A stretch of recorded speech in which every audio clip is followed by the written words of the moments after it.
Hi, நான் தான் உங்கள் கோடை காலிஸ். ஸோ இது எந்த கிராமம் அப்படின்னா, இதுதான் தாண்டிக்குடி. கொடைக்கானலுக்கு பக்கத்தில் இருக்கக்கூடிய ஒரு ஸ்மால் வில்லேஜ். இங்கே என்ன அப்படின்னு வந்து பார்த்தோம்னா, தாண்டிக்குடி முருகன் கோவில் தான் இங்கே ரொம்ப ஃபேமஸ்ஸு. இதுதான் தாண்டிக்குடி முருகன் கோவில் இருக்கக்கூடிய இடம். ஸோ தாண்டிக்குடியிலேருந்து பழனிக்கு வந்து முருகன் வந்து ஒரே இடத்துல தாண்டி போனார் அப்படின்னு சொல்லி வரலாறு.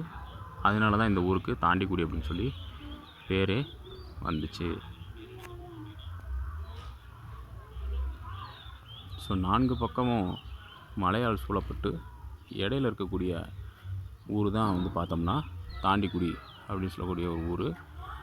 அந்த 4 மலைகளில் ஒரு மலையில் தான் முருகன் வந்து நமக்கு காட்சி தர்றாரு. ஊருக்கு வெளியே ஒரு பெரிய மலைப்பகுதியில் தான் தாண்டிக்குடி முருகன் கோவில் வந்து இருக்குது. ஸோ இதுதான் அந்த முருகன் கோவில்.